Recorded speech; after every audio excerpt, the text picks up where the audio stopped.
Jésus est venu par son ahava, par son amour en tant qu'époux, en tant que Ratan, pour nous réconcilier, pour nous unifier avec le Créateur, pour réconcilier le Créateur et la créature, afin que les deux fassent un.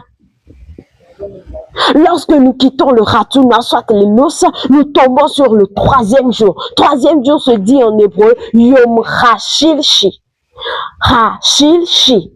C'est le troisième jour, ça, Yom HaShishi. Et maintenant, le Yom HaShishi nous ramène où? Nous ramène dans Genèse 1, verset 9 à 13. Toujours le 13 qui est la valeur numérique de Ahava, ou soit de Ratuna. Le Yom HaShishi, il y a eu quelque chose qui s'est passé dans le Genèse 1, verset 9 à 13. La Bible a dit que les eaux qui se trouvent à la surface de la terre se rassemblent en un seul lieu. Il y a eu un rassemblement des choses qui étaient séparées. Il y a eu l'unification comme le Ratuna, comme la noce qui était venue. La noce, ça unifie le marié et la mariée. Jésus était venu pour unifier l'Église et lui-même. Il était venu en tant qu'époux et l'Église était l'épouse. La création de l'Éternel, c'est l'épouse et c'est Jésus-Christ qui est l'époux. C'est ce que le Genèse 1 nous dit dans le Yom HaShishi. Que les eaux qui se trouvent à la surface de la terre se rassemblent en un seul lieu. La Bible a dit l'homme quittera son père et sa mère et il s'attachera à sa femme et les deux formeront une seule chair qui se rassemble en un seul lieu pour vous former un. Et après ça, la Bible a dit quelque chose. Il a dit que le sec paraisse. Et c'est de ce rassemblement que le sec est paru. Et du sec est sorti des verdures et des semences de toute espèce. Ça veut dire que du rassemblement, ce rassemblement a porté fruit. Et ce sont ces fruits qui sont le sec et les verdures et les semences de toutes les espèces. C'est pourquoi chaque union dans le Seigneur doit toujours porter du fruit.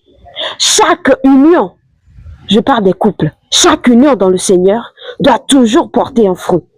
Nous venons de voir Ratuna, Nos et Hashilshi, troisième jour. Les deux premiers codes qui vont nous permettre de comprendre que le vin, ou soit l'alcool, n'est pas bon. Maintenant, nous allons voir le troisième code qui est Cana. Pourquoi est-ce qu'il y a eu cette précision Cana là-bas? Cana se dit en hébreu Keinan. Keinan. Cana vient de la racine, elle vient de la racine Keinan.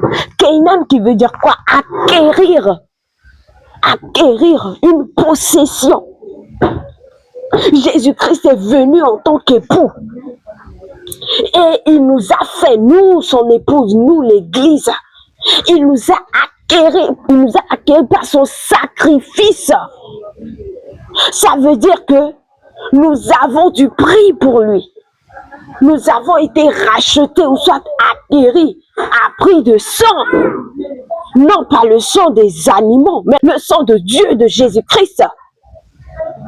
Et vous allez vous laisser partager avec l'esprit du vin.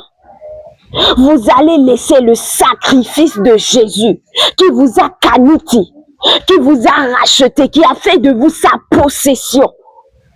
Vous allez laisser ce sacrifice, vous allez laisser ce grand privilège d'être appelé possession de Jésus à cause du vin.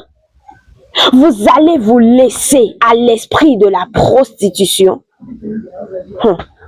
Sachez que ce sacrifice est là pour vous questionner au dernier jour.